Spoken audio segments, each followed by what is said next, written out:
Comme beaucoup d'enfants, Tim n'aime pas perdre. Le souci, c'est qu'il peut se mettre très en colère et c'est souvent difficile de le calmer. Avec Philippe et les professionnels qui l'accompagnent, on l'aide à perdre sans crise. Pour commencer, on a renforcé son goût de jouer juste pour le plaisir, sans gagnant, ni perdant, sans compter de points. Sa psychomotricienne a de bonnes idées, comme exploser un maximum de bulles avec une baguette, lancer et attraper des balles en l'air. Ensuite, on a proposé des jeux avec des points pour que Tim comprenne ce que veut dire gagner.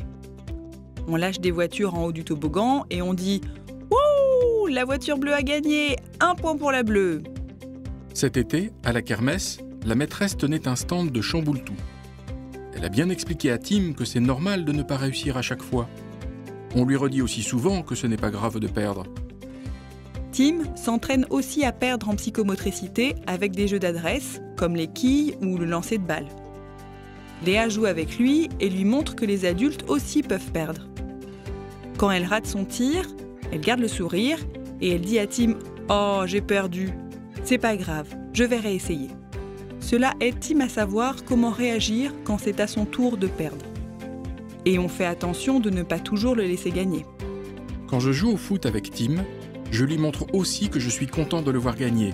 « Bravo Tim, tu as gagné, je suis content !» On lui donne un modèle sans trop exagérer notre émotion ni notre réaction. Tim a encore du mal à accepter de perdre. Lucie, la psychologue, lui a préparé un support visuel pour l'aider à réguler son émotion. On joue. Si je perds, je suis triste, mais je peux recommencer. Ce n'est pas grave de perdre. On félicite toujours Tim pour sa participation. On ne félicite pas seulement les réussites. Bien essayé, on continue. À toi de rejouer. Pour aider Tim à accepter de perdre, on peut renforcer le plaisir de jouer, sans règle du jeu ni gagnant. Introduire des jeux où l'on est sûr de gagner. S'entraîner avec des jeux d'adresse.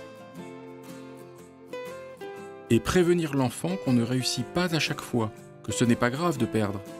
Montrer que l'adulte aussi peut perdre en gardant le sourire. Se réjouir de la réussite de l'enfant, lui montrer que l'on est content pour lui. Prévoir un support visuel peut aider l'enfant à réagir de façon plus adaptée. Féliciter l'enfant quand il perd sans s'énerver, s'il reste calme.